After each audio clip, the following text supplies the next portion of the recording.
Welcome everyone to another video today. My name is Nicholas or Nick Greer. It doesn't matter to me, so let's jump into it.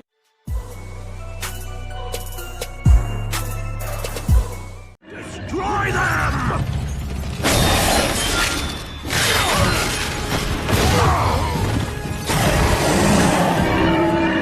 So, do we have a plan to fight a 1,000-foot snowman? We only have the one plan. Smash!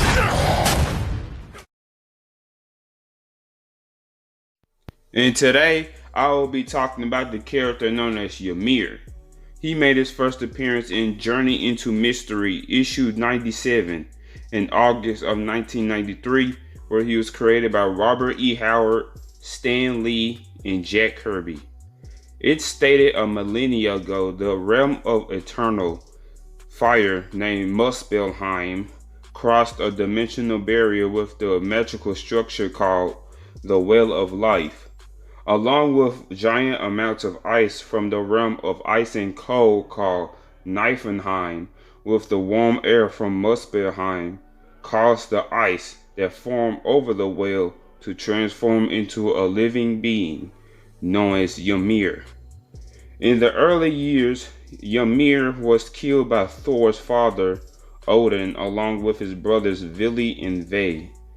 As a result of this, a race of beings called ice giants and giants from an Antarctica-like homeworld called Jotunheim declared war on the Asgardians after battling each other. Ymir will return after an Asgardian bird, Lorad, used his blood as wine and was stored in barrels.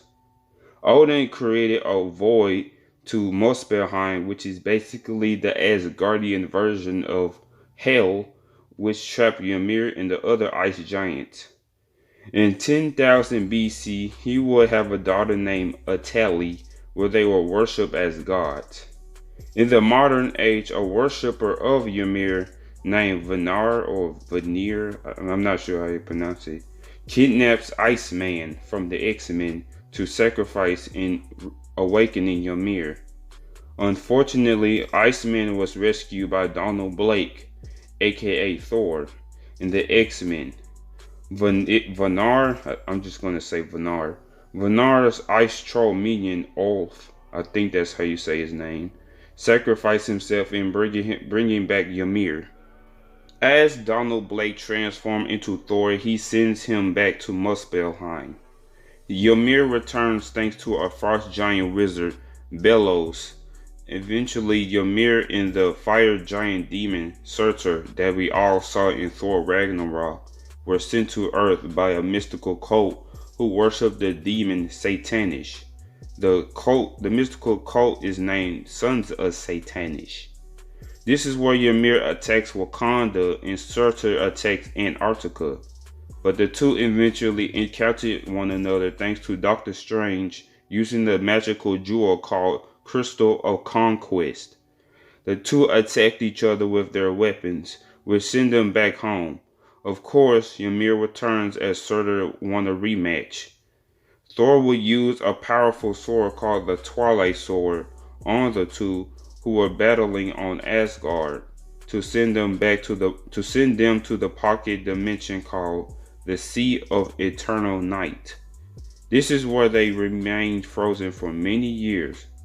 Once again returning, he attacks Manhattan, trying to merge his homeworld, Niflheim, with Earth. This caught the attention of the new Avengers and regular Avengers.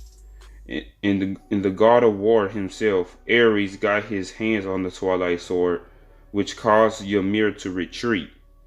Ymir once again attempts to take over Earth, but is defeated by Thor. Now let's move on to his powers and abilities. Super strength, ice powers, just like any other ice powered character like Iceman, Frozone, Frosty the Snowman, etc. He has immortality and regeneration.